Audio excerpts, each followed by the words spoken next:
Book 5। सभी लोग उसे हटाना चाहते हैं और सबसे बढ़कर उसके पास ही ताकत होती है। फिर से डेमोक्रेसी के आखिर में सबसे बुरे रूप की सारी बुरी आदतें तानाशाही में पाई जाती हैं। ऐसी पावर औरतों को उनके परिवारों में इस उम्मीद में दी जाती है कि वे अपने पतियों के खिलाफ खबर देंगी, और गुलामों को यह लाइसेंस दिया जाता है कि वे अपने मालिकों को धोखा दे सकें, क्योंकि गुलाम और औरतें तानाशाहों के खिलाफ साजिश नहीं करते। और वे बेशक तानाशाही और डेमोक्रेसी दोनों के दोस्त होते हैं, क्योंकि वे उनके राज में उनका अच्छा समय बीतता है, क्योंकि लोग भी राजा बनना चाहते हैं और इसलिए वे तानाशाह भी चापलूसी करने वाले और इज्जत देते हैं। डेमोक्रेसी में वह डेमागोग होता है और तानाशाह में के भी अपने विनम्र साथी होते हैं और उसकी चापलूसी करते हैं। चापलूसी इसलिए जालिम हमेशा बुरे लोगों को पसंद करते हैं, क्योंकि उन्हें चापलूसी पसंद होती है। लेकिन कोई भी इंसान है जिसमें आज़ाद इंसान की भावना हो, वह खुद चापलूसी करके खुद को नीचा नहीं दिखाएगा। अच्छे लोग दूसरों से प्यार करते हैं, लेकिन वे किसी की चापलूसी नहीं करते। इसके अलावा बुरे लोग बुरे कामों के लिए काम आते हैं। जैसा कि कहावत है, कील कील को बाहर निकालती है। जालिम की यह खासियत होती है कि वह हर उस इंसान को नापसंद करता है जिसमें इज्जत या आज़ादी होती है। वह अपनी शान में अकेला रहना चाहता है, लेकिन कोई भी वो वैसी ही इज्जत का दावा करता है या अपनी आज़ादी का दावा करता है, वह उसके खास अधिकार का उल्लंघन करता है। वह उसकी अपनी ताकत का दुश्मन मानकर उससे नफरत करता है। जालिम की एक और पहचान यह है कि वह आम लोगों से ज़्यादा विदेशियों को पसंद करता है और उनके साथ रहता है, उन्हें अपने टेबल पर बुलाता है, क्योंकि एक दुश्मन होते हैं और दूसरे उन्हें उससे कोई मुकाबला नहीं करते। तानाशाह के ये तरीके और कला है जिनसे वह अपनी ताकत बनाए रखता है। उसके लिए कोई भी बुराई बहुत बड़ी नहीं है। हमने जो कहा है उसे 3 हिस्सों में बांटा जा सकता है, जो तानाशाह 3 मकसदों को पूरा करते हैं। 1, अपनी प्रजा को बेइज्जत करना। वह जानता है कि मतलबी आदमी किसी के खिलाफ साजिश नहीं करेगा। 2, उनके बीच भरोसा न करना, क्योंकि तानाशाह जब तक नहीं हारता तब तक लोग एक दूसरे पर भरोसा न करने लगे, और यही वजह है कि तानाशाह अच्छे लोगों से लड़ते हैं। उन्हें लगता है कि उनकी ताकत उनसे खतरे में है, सिर्फ इसलिए नहीं कि उन पर तानाशाही से राज नहीं किया जाएगा, बल्कि इसलिए कि वे एक दूसरे और दूसरे लोगों के प्रति वफादार हैं और एक दूसरे या दूसरे लोगों के खिलाफ कुछ नहीं है। 3, तानाशाह चाहता है कि उसकी प्रजा कुछ न पाए, क्योंकि कोई भी नामुमकिन काम करने की कोशिश नहीं करता, और अगर वे ताकतवर न हों तो वे तानाशाह को हराने की कोशिश नहीं करेंगे। इन 3 बातों के तहत एक तानाशाही की पूरी पॉलिसी को बताया जा सकता है, और इनमें से किसी एक को उसके सभी विचारों के लिए जिम्मेदार ठहराया जा सकता है। वह अपनी प्रजा में अविश्वास पैदा करता है, उनकी दौलत ताकत छीन लेता है, वह उन्हें नीचा दिखाता है।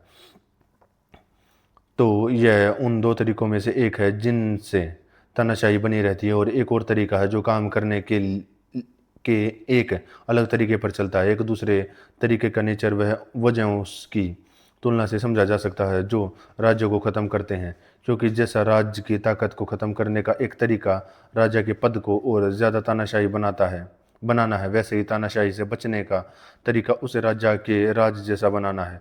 लेकिन एक बात का तानाशाह को ध्यान रखना चाहिए कि उसे अपनी प्रजा पर राज करने के लिए काफ़ी ताकत रखनी चाहिए, चाहे वे उसे पसंद करें या नहीं, क्योंकि अगर वह एक बार इसे छोड़ देता है तो वह अपनी तानाशाही छोड़ देता है। लेकिन हालांकि ताकत को नींव के तौर पर बनाए रखना चाहिए, बल्कि बाकी सभी में तानाशाह को राजा की तरह काम करना चाहिए या ऐसा दिखाना चाहिए। सबसे पहले उसे पब्लिक रेवेन्यू की देखभाल करने का दिखावा करना चाहिए, और में ऐसे तोहफे देने में पैसा बर्बाद नहीं करना चाहिए, जिनसे आम लोग तब खुश होते हैं जब वे देखते हैं कि उनकी दयनीय कमाई उनसे छीन ली जाएगी और उसे दरबारियों, अजनबियों और कलाकारों पर लुटा दिया गया है।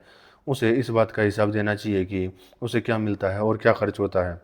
यह एक ऐसी आदत है जिससे कुछ तानाशाहों ने अपनाया, क्योंकि तब वह तानाशाह के बजाय घर का मैनेजर लगेगा, और उसे यह डर भी नहीं होगा कि शहर का मालिक होते हुए भी उसे कभी पैसे की कमी होगी। ऐसी पॉलिसी तानाशाह के लिए घर से घर से जाते समय ज़्यादा फायदेमंद होती है, बजाय इससे कि वह अपने पीछे कोई खजाना छोड़ जाए, क्योंकि जब तब शहर में रहने वाले सैनिक उसकी ताकत पर हमला करने की कम संभावना रखेंगे, और तब तानाशाह घर से बाहर होता है तो उसे नागरिकों की तुलना में अपना खजाने के रखवालों से ज़्यादा डरने की वजह होती है, क्योंकि एक तो उसके साथ जाता है लेकिन बाकी पीछे रह जाते हैं। दूसरी बात, अगर वह सिर्फ सरकारी कामों के लिए टैक्स इकट्ठा करता है और पब्लिक सर्विस मांगता हुआ दिखे, और ताकि ताकि वह युद्ध की स्थिति में एक फंड बना सके, तो उसे खुद को उनका रखवाला और खजांची बनाना चाहिए, जिससे कि वे जैसा जैसे कि वे उसके नहीं बल्कि जनता के हों। उसे कठोर नहीं बल्कि इज्जतदार दिखना चाहिए, और जब लोग उससे मिले तो वे उसे डर से नहीं बल्कि इज्जत से देखें। फिर भी अगर वह इज्जत नहीं देता तो उसके लिए इज्जत पाना मुश्किल है, और इसलिए वह चाहे कितने भी अच्छे कामों को नज़रअंदाज करे, कम से कम उसे एक राजनेता का करैक्टर बनाए रखना चाहिए और इम्प्रेशन देना चाहिए कि वह एक राजनेता है, न तो उसे और न ही उसके किसी साथी को अपने अधीन किसी भी लिंग के युवाओं के प्रति शर्म के खिलाफ जरा भी गलती करनी चाहिए। उसके परिवार की औरतों को भी दूसरी औरतों के प्रति वैसा ही सेल्फ कंट्रोल रखना चाहिए। औरतों की बदतमीजी ने कई जुल्मों को ख़त्म कर दिया। ऐशोआराम में उसे हमारे आज के जुल्म करने वालों के बिल्कुल उल्टा होना चाहिए, जो न सिर्फ सुबह सुबह होते हैं बल्कि और पूरे गुजर जाते हैं कामुकता में एक दिन बिताना, लेकिन यह चाहते हैं कि उन्हें दूसरे लोग उन्हें देखें ताकि वे उनकी खुश और धन्य किस्मत की तारीफ कर सकें। इन बातों में एक तानाशाह को खास तौर पर एक नरम होना चाहिए, या कम से कम अपनी बुराइयों को दुनिया के सामने नहीं दिखाना चाहिए, क्योंकि नशे में धुत और नींद में डूबा तानाशाह जल्दी नफरत का पात्र बन जाता है और उस पर हमला किया जाता है। लेकिन जो शांत और पूरी तरह जागता हुआ होता है उसे ऐसा नहीं होता। उसका व्यवहार तानाशाहों के बारे में कही गई लगभग हर बात के से उल्टा होना चाहिए। उसे अपने शहर में ऐसा सजाना और सुधारना चाहिए जैसे वह तानाशाह न होकर देश का रखवाला हो। साथ ही उसे भगवान की सेवा में खास तौर पर ईमानदार दिखना चाहिए। क्योंकि अगर लोग सोचते हैं कि कोई शासक धार्मिक है और भगवानों का आदर करता है तो वे उसके हाथों से अन्याय सहने से कम डरते हैं, उसके खिलाफ साजिश करने के लिए कम तैयार होते हैं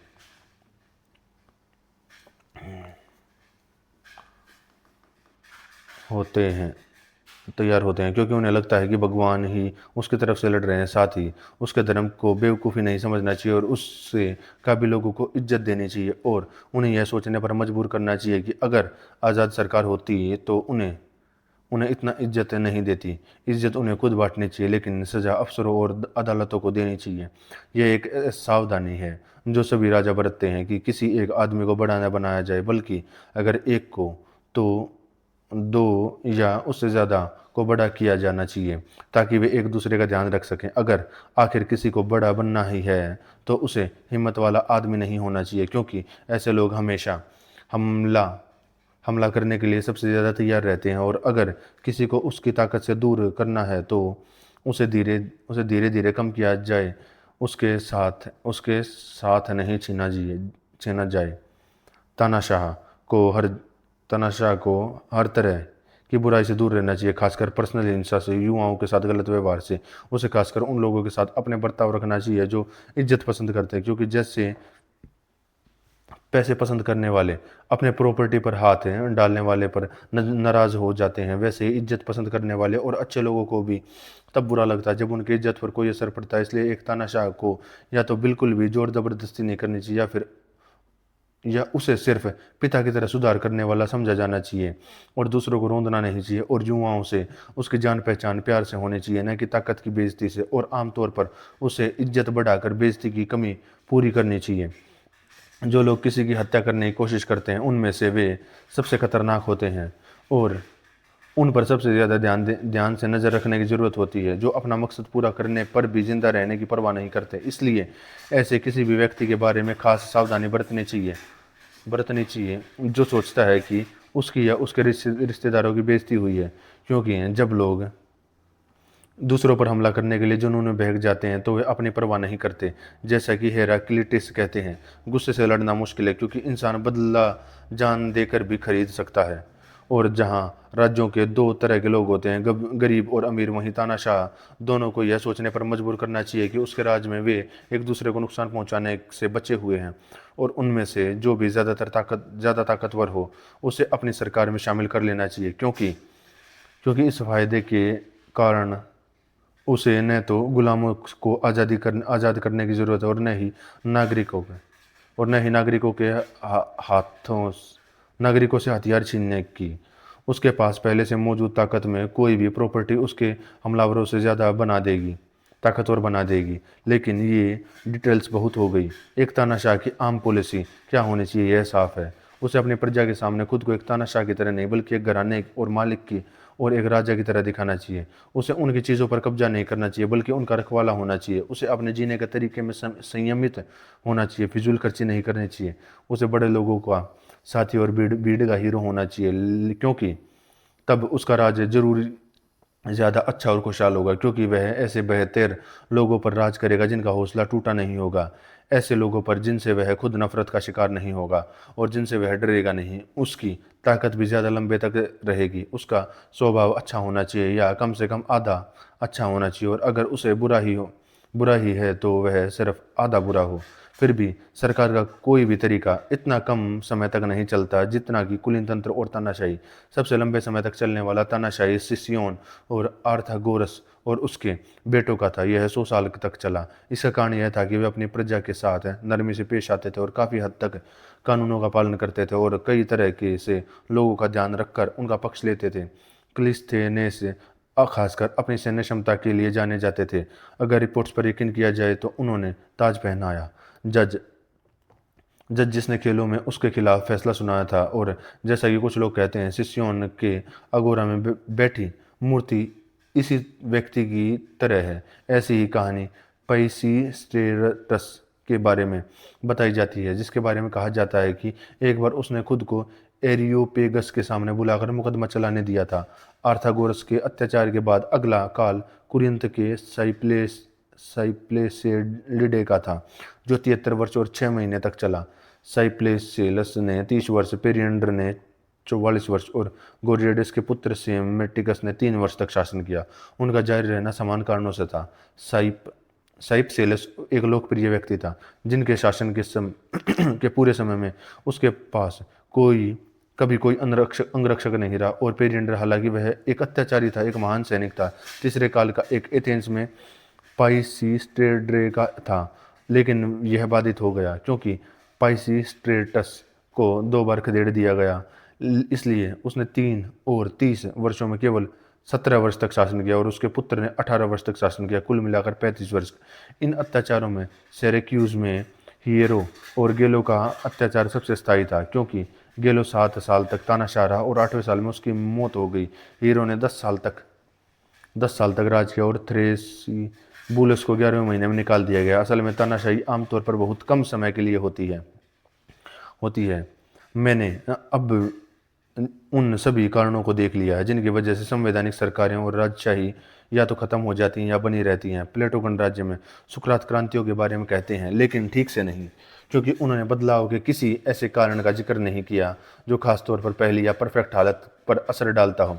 वह सिर्फ इतना कहते हैं कि कुछ भी हमेशा रहने वाला नहीं है, बल्कि सभी चीज़ें एक खास साइकिल में बदलती हैं और बदलाव की शुरुआत नंबरों के बेस से होती है जो 4 से 3 के रेशो में होते हैं, और जब इसे 5 के नंबर के साथ मिलाया जाता है तो 2 हारमोनी बनती है। उनका मतलब है जब इस नंबर का नंबर पक्का हो जाता है।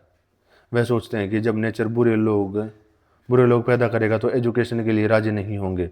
इस बाद वाली बात में वह शायद ज़्यादा गलत नहीं है, क्योंकि कुछ ऐसे लोग भी हो सकते हैं जिन्हें पढ़ाया लिखाया और अच्छा बनाया न जा सके, लेकिन बदलाव का ऐसा कारण उनकी आइडियल हालत के लिए खास क्यों है, और सभी हालतों के लिए, बल्कि हर उस चीज़ के लिए जो बनती है, आम नहीं है। यह राज्य विशेष रूप से समय की एजेंसी द्वारा कैसे बदलता है, जो जैसे कि वह घोषित करता है सभी चीज़ों को बदल देता है, और जो चीज़ें एक साथ शुरू नहीं हुई वे एक साथ बदलती हैं। उदाहरण के लिए, यदि चक्कर के पूरा होने से एक दिन पहले कुछ अस्तित्व में आया है तो यह उसके साथ बदल जाएगा। इसके अलावा आदर्श राज्य को स्पार्टन में क्यों बदलना चाहिए, क्योंकि सरकारें अक्सर उनके समान रूप में तुलना में विपरीत रूप लेती हैं। यही टिप्पणी अन्य परिवर्तनों पर लागू होती है। वह कहता है कि स्पार्टन संविधान एक कुलीन तंत्र में बदल जाता और यह एक लोकतंत्र में, और यह फिर से एक अत्याचार में। और फिर भी विपरीत अक्सर होता है, क्योंकि लोकतंत्र एक राजतंत्र की तुलना में कुलीन तंत्र में बदलने की अधिक संभावना है। इसके अलावा वह कभी नहीं कहता कि अत्याचार क्रांतियों के लिए उत्तरदायी है या नहीं, और यदि है तो उनके कारण क्या हैं और यह किस रूप में बदलता है।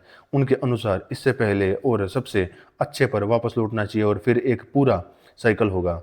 लेकिन असल में एक तानाशाही अक्सर तानाशाही में बदल जाती है, जैसे सिसियोन में मारियोन की तानाशाही क्लिस्तीनीज की तानाशाही में बदल गई, ओलिगार्की में जैसा चार्ल्सिस में एंटिलियन की तानाशाही में हुआ, डेमोक्रेसी में जैसा सिरैक्यूज में गैलो की तानाशाही में हुआ, एरिस्टोक्रेसी में जैसा कॉर्थेज में, और लेसेडेमोन में जैसा चारिलोस की तानाशाही में हुआ। अक्सर एक ओलिगार की तानाशाही में बदल जाती है, जैसे सिसिली में ज़्यादातर पुराने ओलिगार्की, उदाहरण के लिए लियोनटिनी में ओलिगार्की पेंटियस की तानाशाही में बदल गई, गेला में वह क्लियंडर की तानाशाही में बदल गई, रेगियम में वह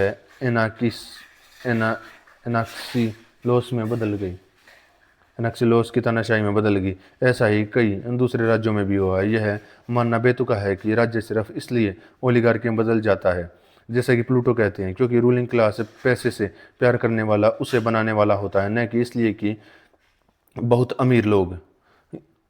अमीर लोग यह गलत समझते हैं कि बहुत गरीबों को सरकार में उनके बराबर हिस्सा मिलना चाहिए। इसके अलावा कई ओलिगार्की में व्यापार में पैसा बनाने के खिलाफ कानून है, लेकिन कार्तेज में जो एक डेमोक्रेसी है ऐसा कोई रोक नहीं है। और फिर भी आज तक कार्तेज के लोगों ने कभी क्रांति नहीं की। उनके यह कहना भी बेतुका है कि ओलिगार्की दो शहर हैं जिनमें से एक अमीर और दूसरा गरीब है। क्या यह स्पार्टन संविधान में उतना ही सच नहीं है, या किसी और में जिसमें या तो सभी के पास बराबर प्रॉपर्टी नहीं है, या जिसमें सभी एक जैसे लोग अच्छे लोग नहीं हैं।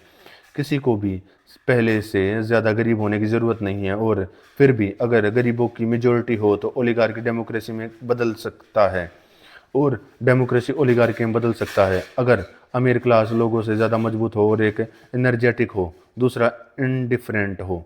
एक बार फिर, हालांकि क्रांतियों के कारण बहुत सारे हैं, वह सिर्फ एक का जिक्र करते हैं, यानी नागरिक फिजूल खर्ची और कर्ज की वजह से गरीब हो जाते हैं, जैसा कि उसे लगता है हो कि सभी या उनमें से ज़्यादातर असल में अमीर थे। यह सच नहीं है। हालांकि यह सच है कि जब कोई नेता अपनी प्रॉपर्टी खो देता है तो वह क्रांति के लिए तैयार हो जाता है, लेकिन जब कोई और ऐसा करता है तो यह कोई बड़ी बात नहीं है।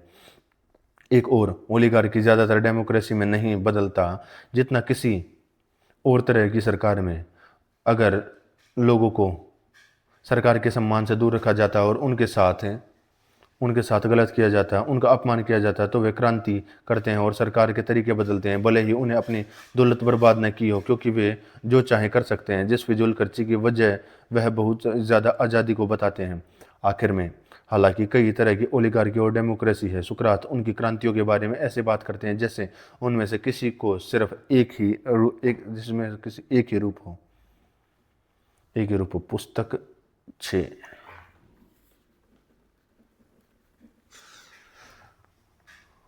पुस्तक 6। अब राज्यों में सोच विचार या सुप्रीम पावर की अलग अलग तरह की चीज़ों और कोर्ट और सरकारी दफ्तरों के अलग अलग इंतजामों पर बात की है, और उनमें से कौन सी अलग अलग तरह की सरकारों के लिए सही हैं। हमने राज्यों के ख़त्म होने और उन्हें बचाने के बारे में भी बात की है कि वे किसे और किन वजहों से बनाते हैं।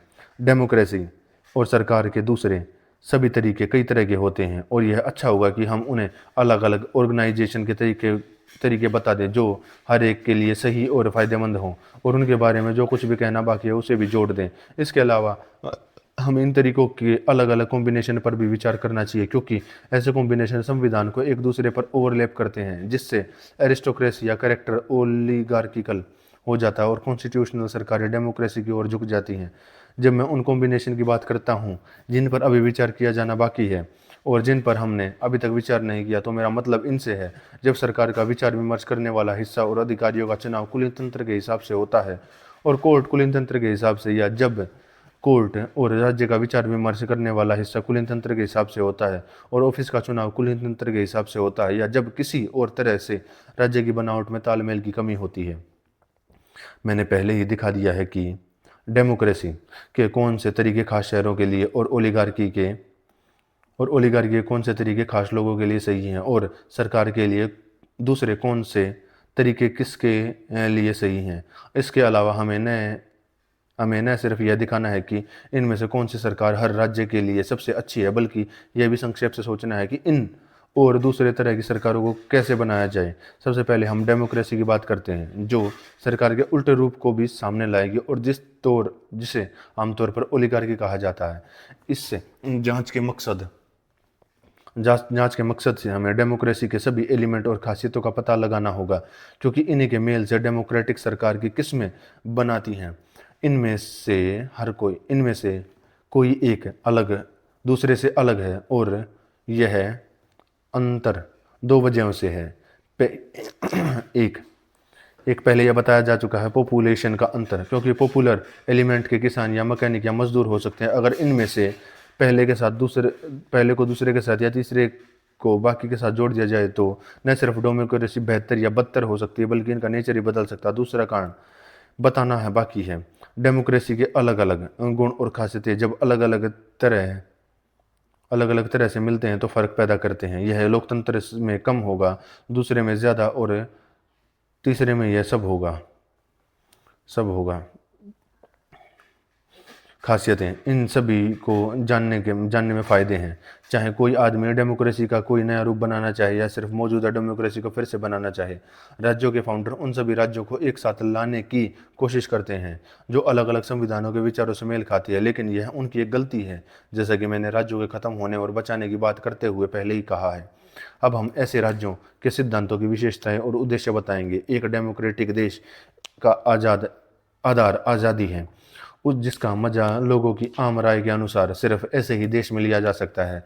वे इसे हर डेमोक्रेसी का सबसे बड़ा मकसद मानते हैं। आज़ादी का एक उसूल है कि सब लोग बारी बारी से राज करें और उन पर राज किया जाए, और असल में डेमोक्रेटिक न्याय बराबरी का इस्तेमाल है, न कि बराबरी का, जिससे यह नतीजा निकलता है कि ज़्यादातर लोगों को सबसे ऊपर होना चाहिए, और जो भी ज़्यादातर लोग मंजूर करे वही मकसद और सही होना कहा जाता है। यह है हर नागरिक को बराबरी मिलनी चाहिए, और इसलिए डेमोक्रेसी में गरीबों के पास अमीरों से ज़्यादा ताकत होती है, क्योंकि वे ज़्यादा होते हैं और ज़्यादातर लोगों की मर्जी सबसे ऊपर होती है। यह आज़ादी का एक हिस्सा है जिसे सभी डेमोक्रेटिक अपने देश का उसूल मानते हैं। दूसरा यह है कि इंसान को अपनी मर्जी से जीना चाहिए। वे कहते हैं कि यह एक आज़ाद आदमी का खास अधिकार है। दूसरी तरफ अपनी मर्जी से न जीना गुलामों की निशानी, यह डेमोक्रेसी की दूसरी खासियत है। जिससे लोगों का यह दावा हुआ कि अगर हो सके तो कोई उन पर राज न करे, अगर यह नामुमकिन हो तो बारी बारी से राज करे, उन पर राज हो, और इस तरह यह बराबरी पर आधारित आज़ादी जो पहली खासियत थी से मेल खाता है। लोकतंत्र की नींव ऐसी है और इसकी प्रकृति भी ऐसी है। इसकी विशेषताएं इस प्रकार हैं। सभी में से सभी अधिकारियों का चुनाव करें और सभी एक दूसरे पर राज करें, और हर कोई अपनी बारी में सब पर राज करे। सभी पदों पर नियुक्ति हो, और उन पदों को छोड़कर जिनके लिए अनुभव और हुनर की ज़रूरत हो। लॉटरी से तय होना चाहिए कि ऑफिस के लिए किस प्रॉपर्टी क्वालिफिकेशन की ज़रूरत नहीं होनी चाहिए, या सिर्फ बहुत कम क्वालिफिकेशन होनी चाहिए कि कोई भी एक ही ऑफिस में 2 बार न रखे, या मिलिट्री ऑफिस के मामले को छोड़कर ज़्यादातर न रखें, कि सभी ऑफिस का या जितने हो सके उतने का या कम समय कम होना चाहिए, कि सभी लोग जजमेंट करें, या सभी में से चुने गए जज सभी मामलों में या ज़्यादातर या सबसे बड़े और सबसे ज़रूरी मामलों में जज करें, जैसे अकाउंट्स, कॉन्स्टिट्यूशन और प्राइवेट कॉन्ट्रैक्ट्स की जांच, की असेंबली सभी मामलों में या कम से कम सबसे ज़रूरी मामलों में सुप्रीम हो, और मजिस्ट्रेट किसी में नहीं या सिर्फ बहुत कम मामलों में सुप्रीम हो। सभी संस्थाओं में से एक काउंसिल सबसे ज़्यादा डेमोक्रेटिक होती है जब सभी नागरिकों को पेमेंट करने का कोई तरीका नहीं होता, लेकिन जब उन्हें पेमेंट किया जाता है तो उसकी पावर भी छिन जाती है, क्योंकि जब लोग सभी केस अपने पास खींच लेते हैं। जैसा कि मैंने पहली बातचीत में कहा था, लोकतंत्र की अगली खासियत है सेवाओं के लिए पेमेंट। असेंबली, कोर्ट, मजिस्ट्रेट किसी को तब पेमेंट मिलता है जब मिलना होता है। यह जब सबके लिए नहीं होता तो यह कोर्ट और तय असेंबली काउंसिल और मजिस्ट्रेट को दिया जाता है, या कम से कम उनमें से किसी को भी दिया जाता है जिसने साथ खाना खाने के लिए मजबूर किया जाता है। और जहां ओलिगार्की की पहचान जन्म, धन और शिक्षा से होते हैं, वहीं लोकतंत्र की खासियतें इनके उलट लगती हैं। कम जन्म, गरीबी, मालूमी, रोजगार रोजगार और एक खास बात है, यह एक खास बात है कि कोई भी मजिस्ट्रेट हमेशा के लिए नहीं होता, लेकिन अगर कोई ऐसा है जो संविधान में किसी पुराने बदलाव के किसी पुराने बदलाव के बाद बच गया है, तो उसे उसकी ताकत छीन ली जानी चाहिए और उसके होल्डर्स को वोट के बजाय लॉटरी से चुना जाना चाहिए। ये सभी लोकतंत्र के लिए आम बातें, लेकिन लोकतंत्र को डेमो अपने असली रूप में लोकतांत्रिक न्याय के माने हुए सिद्धांत पर आधारित है कि सभी लोगों को बराबर गिना जाना चाहिए, क्योंकि बराबरी का मतलब है अमीरों को सरकार में गरीबों से ज़्यादा हिस्सा मिलना चाहिए, और सिर्फ वही शासक नहीं होना चाहिए बल्कि सभी को अपनी संख्या के हिसाब से बराबर शासन करना चाहिए। और इस तरह लोग सोचते हैं कि वे अपने राज्य में बराबरी और आज़ादी हासिल कर लेंगे। अब यह सवाल है कि यह बराबरी कैसे मिलेगी? क्या यह बराबरी इस तरह से बांटी जानी चाहिए कि 500 अमीर 1000 गरीबों के बराबर हों, या और क्या हम 1000 को 500 के बराबर ताकत दें? या अगर यह तरीका नहीं है तो हमें वही अनुपात बनाए रखते हुए हर एक से बराबर संख्या में लोग लेकर उन्हें चुनाव और अदालतों का कंट्रोल दे देना चाहिए, जो कि डेमोक्रेटिक सोच के अनुसार संविधान का ज़्यादा सही रूप है। यह है, या सिर्फ नंबरों पर आधारित। डेमोक्रेटिक कहते हैं कि न्याय वह है जिस पर ज़्यादातर लोग सहमत हों, और ओलिगार्क वह है जिस पर अमीर लोग सहमत हों। उनकी राय में फैसला प्रॉपर्टी की मात्रा के हिसाब से होना चाहिए। दोनों सिद्धांतों में कुछ असमानता और अन्याय है, क्योंकि अगर न्याय कुछ लोगों की इच्छा है तो कोई भी एक व्यक्ति जिसके पास अपनी क्लास के बाकी सभी लोगों को मिलाकर भी ज़्यादा पैसा है, उसे ओलिगार के सिद्धांत के हिसाब से अकेली पावर मिलनी चाहिए, लेकिन यह तानाशाही होगी। या अगर न्याय ज़्यादातर लोगों की इच्छा है, जैसा कि मैं पहले कह रहा था, तो वे गलत तरीके से अमीर माइनॉरिटी की प्रॉपर्टी जब्त कर लेंगे। बराबरी का सिद्धांत खोजने के लिए जिस पर वे दोनों सहमत हों, हमें न्याय के बारे में उनके उनके अपने विचारों की जांच करनी होगी। अब वे इस बात पर सहमत हैं कि जो भी ज़्यादातर नागरिक तय करेंगे उसे ही कानून माना, लेकिन कुछ शर्तों के साथ, क्योंकि एक देश दो तरह का होता है, और गरीब और अमीर उसे ही कानून माना जाएगा जिस पर दोनों का ज़्यादातर हिस्सा सहमत हो। अगर वे असहमत हों तो जिससे ज़्यादा लोग और ज़्यादा काबिलियत वाले लोग मंजूर करें। उदाहरण के लिए मान लीजिए कि 10 अमीर और 20 गरीब हैं, ये और कोई तरीका 6 अमीरों को मंजूर और 15 गरीबों को नामंजूर, और बचे हुए 4 अमीर गरीबों के ग्रुप में शामिल हो जाते हैं, तो बचे हुए 5 गरीब अमीरों के ग्रुप में शामिल हो जाते हैं। ऐसे में उनकी काबिलियत दोनों तरफ से जुड़ने पर सबसे ज़्यादा होगी, उनकी मर्जी मानी जानी चाहिए। अगर वे बराबर निकलते हैं तो अभी से ज़्यादा मुश्किल कोई नहीं है। जब असेंबली का कोर्ट बटे हुए हैं तो लोट या किसी ऐसे तरीके का सहारा लेना पड़ता है, लेकिन हालांकि थ्योरी में यह जानना मुश्किल हो सकता है कि सही और बराबर है, लेकिन जो लोग चाहें तो दखल दे सकते हैं।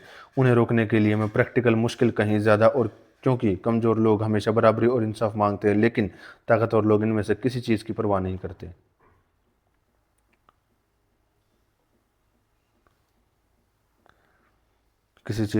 करते। जैसा कि मैं पिछली चर्चा में कह गया था, लोकतंत्र के 4 प्रकारों में से सबसे अच्छा वह है जो पहले क्रम में आता है। यह उन सबसे सबसे पुराना भी है। मैं उनके उनके रहने वालों के नेचुरल क्लासिफिकेशन के हिसाब से उनके बारे में बात कर रहा हूँ, क्योंकि डेमोक्रेसी का सबसे अच्छा मटेरियल खेती करने वाली आबादी है। जहाँ ज़्यादातर लोग खेती या मवेशी पालकर गुजारा करते हैं, वहाँ डेमोक्रेसी बनाने में कोई मुश्किल नहीं है। गरीब होने के कारण उनके पास फुर्सत नहीं होते, इसलिए वे अक्सर असेंबली में नहीं जाते, और ज़िंदगी की ज़रूरी चीज़ें न होने के कारण वे हमेशा काम पर रहते हैं, और दूसरों की प्रॉपर्टी का लालच नहीं करते। असल में उन्हें अपना काम सरकार या ऑफिस की चिंताओं से ज़्यादा अच्छा लगता है, जहां उनसे कोई बड़ा फ़ायदा नहीं हो सकता, क्योंकि बहुत से लोग इज्जत से ज़्यादा फ़ायदे के इच्छुक होते हैं। इसका एक सबूत यह है कि उन्होंने पुराने जुल्म भी सब्र से सहे, जिसे वे आज भी कुलीन तंत्र सहते हैं। अगर उन्हें काम करने दिया जाए तो उनकी प्रॉपर्टी छीनी न जाए, क्योंकि उनमें से कुछ जल्दी अमीर हो जाते हैं और बाकी काफ़ी अमीर होते हैं। इसके अलावा उनके पास मजिस्ट्रेट चुनने और उनसे जवाब तलब करने की पावर होती है। उनकी कोई ख्वाहिश हो तो वह इस तरह पूरी हो जाती है। और कुछ डेमोक्रेसी में हालांकि वे सभी ऑफिस की नियुक्ति में हिस्सा नहीं लेते, सिवाय उन रिप्रेजेंटेटिव के जो बारी बारी से पूरे लोगों में चुने जाते हैं, जैसा कि मेंटिनिया में है। फिर भी अगर उनके पास आज़ादी दिलाने की पावर होती है तो बहुत से लोग खुश होते हैं। सरकार के इस तरीके को भी डेमोक्रेसी माना जाता है और मेंटिनिया में ऐसा ही था। इसलिए ऐसी डेमोक्रेसी में यह सही और रिवाज दोनों है कि सभी लोग ऑफिस के लिए चुने और जांच करें और कोर्ट में बैठे, लेकिन बड़े ऑफिस चुनाव से और क्वालिफिकेशन वाले लोगों से भरे जाने चाहिए। जितने बड़े पद के लिए ज़्यादा क्वालिफिकेशन की ज़रूरत हो, या अगर ऐसा कोई पद न हो जिनके लिए क्वालिफिकेशन की ज़रूरत हो, तो उन लोगों को नियुक्त किया जाना चाहिए जो खास काबिलियत वाले हों। ऐसी सरकार में नागरिकों पर शासन अच्छा होगा, क्योंकि पद हमेशा सबसे अच्छे लोग संभालेंगे। लोग उन्हें चुनने के लिए तैयार रहेंगे और अच्छे लोगों से जलेंगे नहीं। तब अच्छे और जाने माने लोग खुश रहेंगे, क्योंकि उन पर उनसे कमतर लोग शासन नहीं करेंगे और चुने हुए लोग सही शासन से तरीके से शासन करेंगे, क्योंकि दूसरे उनसे हिसाब मांगेंगे। और हर आदमी को दूसरों से के प्रति जिम्मेदार होना चाहिए और न कि किसी को अपनी मर्जी से काम देना चाहिए, क्योंकि जहाँ पूरी आज़ादी होती है वहाँ हर आदमी में मौजूद बुराई को रोकने के लिए कुछ भी नहीं होता। लेकिन फिर से जिम्मेदारी से राज्यों में सबसे बड़ी भलाई होती है। सही लोग राज करते हैं और उन्हें गलत काम करने से रोका जाता है और लोगों को उनका हक मिलता है। यह साफ है कि यह सबसे अच्छी तरह की डेमोक्रेसी है। और क्यों? क्योंकि लोग एक खास क्लास से आते हैं। कई राज्यों के पुराने कानून जिनका मकसद लोगों को किसान बनाना था बहुत अच्छे थे। उनमें या तो यह नियम था कि किसी के पास एक तय मात्रा में ज़्यादा ज़मीन नहीं होनी चाहिए, या अगर किसी के पास है तो वह ज़मीन शहर या किले से एक तय दूरी के अंदर नहीं होनी चाहिए। पहले कई राज्यों में एक कानून था जो किसी को भी अपने ज़मीन का असली हिस्सा बेचने से मना करता था। ओक, ओक्लिसस का एक ऐसा ही कानून है जिसके मुताबिक हर आदमी की प्रॉपर्टी एक हिस्सा होना चाहिए जिस पर वह पैसे उधार न ले सके। जिस बुराई की मैं बात कर रहा हूँ उसका एक काम का सुधार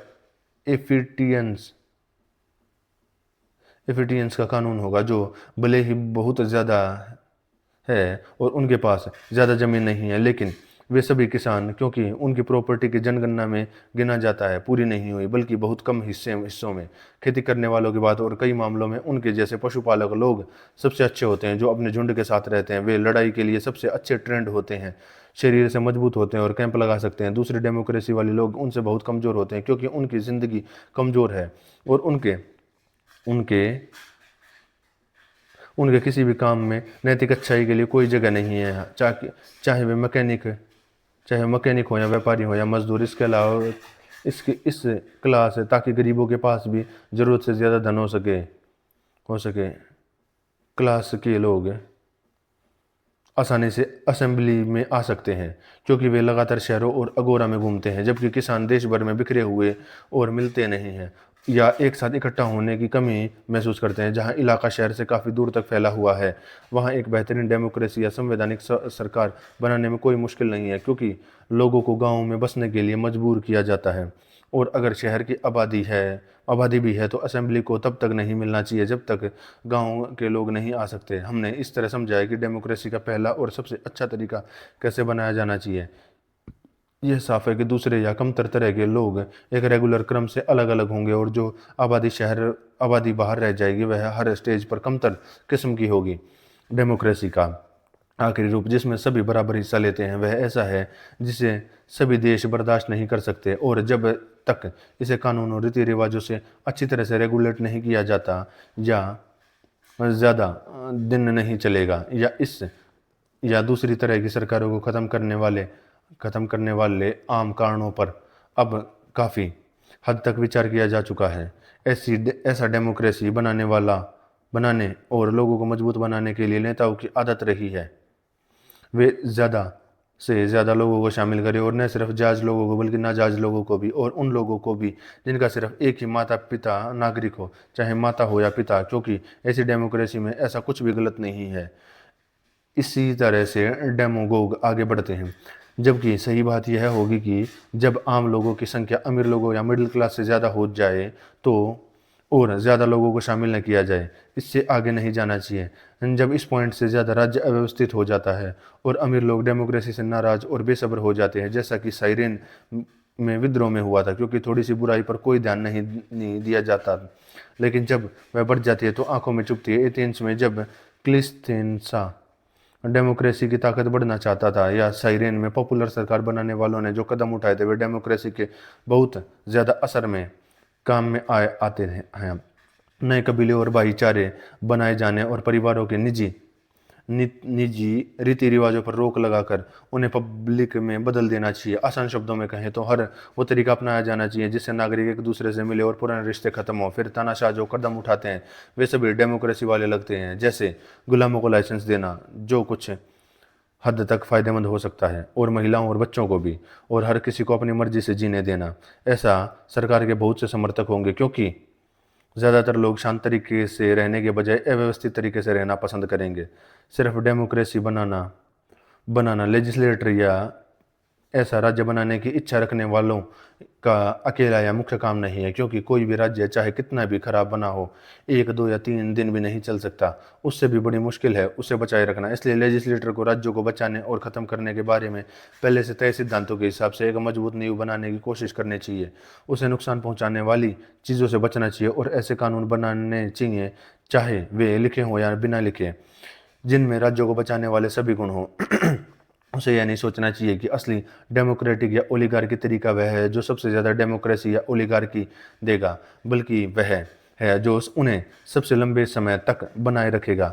हमारे अपने समय में डेमोगोग अक्सर लोगों को खुश करने के लिए कोर्टों में प्रॉपर्टी जब्त करवा लेते हैं, लेकिन जो लोग दिल से राज्य की भलाई चाहते हैं उन्हें मुकाबला करना चाहिए और ऐसे कानून बनाना चाहिए कि दोषी की प्रॉपर्टी जो खजाने में जाती है वह पब्लिक न होकर पवित्र हो। इस तरह अपराधी भी उतने ही डरेंगे, क्योंकि उन्हें सजा तो मिलेगी और लोगों को भी कुछ हासिल नहीं होगा, इसलिए वे आरोपी को दोषी ठहराने के लिए तैयार नहीं होंगे। इस बात पर भी ध्यान रखना चाहिए कि सरकारी ट्रायल कम से कम हो और बेबुनियाद आरोप लगाने वालों को भारी सजा मिलनी चाहिए। क्योंकि यह रिवाज की आम पार्टी के सदस्यों पर नहीं बल्कि जाने माने लोगों पर आरोप लगाया जाता है। हालांकि सभी नागरिकों को सरकार के बराबर जुड़ा होना चाहिए या किसी भी हालत में अपने शासकों को दुश्मन नहीं मानना चाहिए। अब क्योंकि डेमोक्रेसी के आखिरी और सबसे बुरे रूप में नागरिक बहुत ज़्यादा होते हैं, और जब तक उसे पेमेंट न किया जाए उन्हें इकट्ठा करना मुश्किल होता है, और जब कोई रेवेन्यू नहीं होता तो उन्हें पेमेंट करना अमीर लोगों पर मुश्किल से ही पड़ता है, क्योंकि जैसा प्रॉपर्टी टैक्स और जब्ती और कोर्ट के करप्ट तरीकों से मिलना होता है। ऐसी चीज़ें जिन्होंने पहले भी कई डेमोक्रेसी को ख़त्म कर दिया। जहां मैं कहता हूं कि कोई रेवेन्यू नहीं है वहां सरकार को कुछ भी असेंबली करनी चाहिए और लो कोर्ट में ज़्यादा लोग होने चाहिए, लेकिन वे कुछ दिनों के लिए ही बैठे हैं। इस सिस्टम के 2 फायदे हैं। पहला, अमीर लोगों को खर्च का डर नहीं होता, भले ही गरीबों को पेमेंट मिलने पर उन्हें खुद पेमेंट न मिले। और दूसरा, मामलों की सुनवाई बेहतर होती है, क्योंकि अमीर लोग भले ही वे अपने कामों से ज़्यादा देर तक दूर रहना पसंद न करें, उन्हें कुछ दिनों के लिए लो कोर्ट जाने में कोई दिक्कत नहीं होती। जहाँ रेवेन्यू हो वहाँ डेमोगोगस अब उनके तरीकों से सरप्लस बांटने की इजाज़त होनी चाहिए। गरीबों को हमेशा ज़्यादा मिलता रहता है और वे हमेशा और ज़्यादा चाहते हैं, क्योंकि ऐसी मदद टपकते हुए पीपे में डाले गए पानी की तरह है। फिर भी लोगों के सच्चे दोस्त को यह देखना चाहिए कि वे बहुत ज़्यादा गरीब न हों, क्योंकि बहुत ज़्यादा गरीबी डेमोक्रेसी की पहचान को कम करती है। इसलिए ऐसे कदम भी उठाए जाने चाहिए जिनसे उन्हें हमेशा के लिए खुशहाली मिले, और क्योंकि यह सभी वर्गों में हित में है, इसलिए सरकारी रेवेन्यू से होने वाली कमाई जो जमा करके अगर हो सके तो उनमें इतनी मात्रा में बांटना चाहिए कि वे एक छोटा खेत खरीद सकें या कम से कम व्यापार और खेती बाड़ी शुरू कर सके। और अगर यह भलाई सभी तक नहीं पहुंचाई जा सकती तो पैसा कबीलों या दूसरे हिस्सों में बांटना चाहिए। और इस बीच अमीरों को जरूरी सभाओं में गरीबों की मौजूदगी के लिए फीस देनी चाहिए और उन्हें बदले में उन्हें बेकार की सरकारी सेवाओं से छूट मिलनी चाहिए। इस भावना से राज्य चलाकर कार्थागिनियन लोगों का प्यार बनाए रखते हैं। उनकी पॉलिसी समय समय पर उनमें से कुछ को अपने आसपास के शहरों में भेजना है जहाँ वे अमीरी उगाते हैं। यह भी चिंताजनक है। एक उदार और समझदार अमीर लोगों की तरह गरीबों को आपस में बांटना और उन्हें काम पर जाने का साधन देना। टारेंटम के लोगों का उदाहरण भी अनुकरणीय है, क्योंकि अपनी संपत्ति का इस्तेमाल गरीबों के साथ बांटकर वे उनकी अच्छी इच्छा शक्ति हासिल करते हैं। इसके अलावा वे अपने सभी ऑफिस को दो हिस्सों में बांटते हैं। उनमें से आधे वोट चुने जाते हैं और आधे लॉटरी से आधे वाले, ताकि उनमें से हिस्सा ले सकें, और पहले वाले में ताकि राज्य में बेहतर तरीके से चलाया जा सके। एक जैसे ऑफिस को बांटकर भी ऐसा ही नतीजा मिल सकता है, ताकि मजिस्ट्रेटों की दो कैटेगरी हो, एक वोट से चुना जाए और दूसरा लॉटरी से। डेमोक्रेसी को किस तरह से बनाया जाना चाहिए, इस बारे में काफ़ी कुछ कहा जा चुका है। इन बातों को इन बातों को ध्यान में रखते हुए यह समझने में कोई मुश्किल नहीं होगी कि ओलिगार्की का संविधान कैसा होना चाहिए। उसमें बस उल्टी बातों को समझना है और ओलिगार्की के हर रूप की तुलना डेमोक्रेसी के उसी रूप से करनी है। सबसे पहले और सबसे अच्छे तरीके से बना ओलिगार्की का एक कॉन्स्टिट्यूशनल सरकार जैसा है। इसमें क्वालिफिकेशन के दो स्टैंडर्ड होने चाहिए, एक ऊंचा दूसरा नीचा। कम वाला कम लेकिन जरूरी ऑफिस के लिए क्वालिफिकेशन, और ऊंचा वाला बेहतर ऑफिस के लिए। जो तय क्वालिफिकेशन हासिल कर लेता है उसे नागरिकता का अधिकार मिलना चाहिए। जिन लोगों को शामिल किया जाएगा उसका नेचर ऐसा होना चाहिए कि पूरी गवर्निंग बॉडी उन लोगों से ज़्यादा मजबूत हो जिन्हें बाहर रखा गया है, और नया नागरिक हमेशा लोगों के बेहतर वर्ग से लिया जाना चाहिए। इस सिद्धांत को थोड़ा छोटा करके देखें तो यह ओलिगार्की का एक और रूप देता है। जब तक हम आखिर में उन सभी से ज़्यादा गुटबाज और जालिम तक नहीं पहुंच जाते तो बहुत ज़्यादा डेमोक्रेसी के सामने झुकते हैं, जो सबसे बुरा होने के कारण अपनी बुराई के हिसाब से सावधानी की जरूरत होती है। क्योंकि जैसे हेल्दी शरीर और नाविकों से बड़े जहाज कई हादसों से गुजर सकते हैं, उनसे बच सकते हैं, जबकि बीमार शरीर से सड़े हुए कम लोगों वाले जहाज छोटी सी गलती से बर्बाद हो जाते हैं, वैसे ही सबसे बुरे तरह की सरकारों को भी सबसे ज़्यादा देखभाल की जरूरत होती है। डेमोक्रेसी की आबादी आम तौर पर उन्हें बचाए रखती है, क्योंकि डेमोक्रेसी में अनुपात के आधार पर न्याय की जगह संख्या का महत्व होता है, जबकि एक ओलिगार्की का बचा रहना साफ तौर पर एक उल्टे सिद्धांत यानी अच्छे ऑर्डर पर निर्भर करता है।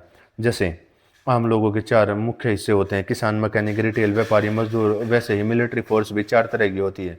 कैवलरी भारी सेना, भारी पैदल सेना, हल्के हथियारों वाली सेना, नेवी। जब देश कैवलरी के लिए तैयार हो जाता है तो एक मजबूत ओलिगार्की बनने की संभावना होती है, क्योंकि रहने वालों की सुरक्षा इसी तरह की फोर्स पर निर्भर करती है और सिर्फ अमीर लोग ही घोड़े रख सकते हैं।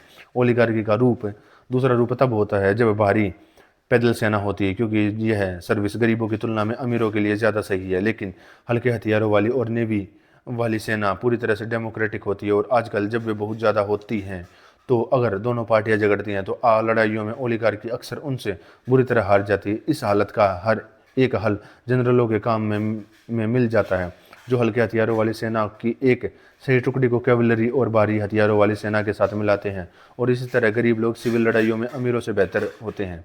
हल्के हथियारों से लैस होने के कारण वे घुड़सवार सेना और भारी पैदल सेना के खिलाफ फायदे के लिए लड़ते हैं। एक कुलीन वर्ग जो निचले तबके से ऐसी ताकत बनाता है वह अपने खिलाफ एक ताकत बनाता है, और इसलिए क्योंकि नागरिकों की उम्र अलग अलग होती है, कुछ बड़े होते हैं और कुछ छोटे होते हैं, पिताओं को अपने बेटों को जब वे अभी छोटे हैं हल्के हथियारों वाली सेना की फुर्तीली हरकतें सिखानी चाहिए। जब वे बड़े हो जाएं तो युवाओं में से चुने जाने चाहिए और असल में हल्के हथियारों वाले योद्धा बनाने चाहिए। कुलीन वर्ग को सरकार में लोगों को भी हिस्सा देना चाहिए, या तो जैसा कि मैंने पहले कहा उन लोगों को जिनके पास प्रॉपर्टी की योग्यता, या जैसा कि थेबस के मामले में हुआ उन लोगों को जो कुछ सालों में मामूली नौकरियों से दूर रहे हैं, या जैसा कि मासालिया में हुआ था उन काबिल लोगों को जिन्हें उनकी काबिलियत के आधार पर चुना गया है, वे चाहे वे पहले नागरिक थे या नहीं। सबसे ऊंचे रैंक के मजिस्ट्रेट जो गवर्निंग बॉडी के हाथ में होने चाहिए, उनसे महंगे काम जुड़े होने चाहिए, और तब लोग उन्हें नहीं चाहेंगे और अपने शासकों के खास अधिकारों पर कोई बुरा नहीं मानेंगे जब वे देखेंगे कि वे अपनी इज्जत के लिए भारी जुर्माना भर रहे हैं। यह भी सही है कि मजिस्ट्रेट ऑफिस में आने पर शानदार कुर्बानी दे या कोई पब्लिक बिल्डिंग बनाए। तब जो लोग मनोरंजन में हिस्सा लेते हैं और शहर को मन्नत के चढ़ावे और इमारत से सजा हुआ देखना पसंद करते हैं, वे सरकार में कोई बदलाव नहीं चाहेंगे और बड़े लोग अपनी दरिया दिली की यादगार बनवाएंगे। हालांकि यह हमारे आजकल के अमीर लोगों का फैशन बिल्कुल नहीं है, जो फायदे के उतने ही लालची हैं जितने इज्जत के। उनके जैसे अमीर लोगों के छोटे राज को डेमोक्रेसी कहा जाता है। डेमोक्रेसी और ओलिगार्की को जिस तरह से ऑर्गेनाइज किया जाना चाहिए वह बहुत हो गया। इसके बाद ऑफिस का सही बंटवारा, उनकी संख्या, उनका नेचर, उनके काम आते हैं, उनके बारे में हम पहले ही बात कर चुके हैं। कोई भी राज्य बिना जरूरी ऑफिस के नहीं रह सकता। कोई भी राज्य बिना उन ऑफिस के अच्छी तरह से नहीं चलाया जा सकता जो मेलजोल और अच्छी व्यवस्था से बनाए रखते हैं। छोटे राज्यों में, जैसा कि हम पहले ही बता चुके हैं, जरूरी नहीं है कि वे बहुत ज़्यादा हों, लेकिन बहुत ज़्यादा होने पर उनकी संख्या ज़्यादा होनी चाहिए। और हमें ध्यान से सोचना चाहिए कि किन ऑफिसों को सही तरीके से एक किया जा सकता है और उन्हें अलग किया जा सकता है। जरूरी ऑफिस में सबसे पहला वह है जो मार्केट की देखभाल करता है। कॉन्ट्रैक्ट की जांच करने और व्यवस्था बनाए रखने के लिए एक मजिस्ट्रेट को नियुक्त किया जाना चाहिए, क्योंकि हर राज्य में खरीदार और बेचने वाले जरूर होंगे जो एक दूसरे की ज़रूरतें पूरी करेंगे। यह एक राज्य को आत्मनिर्भर बनाने और मकसद पूरा करने का सबसे आसान तरीका है जिसके लिए लोग एक राज्य में एक साथ आते हैं।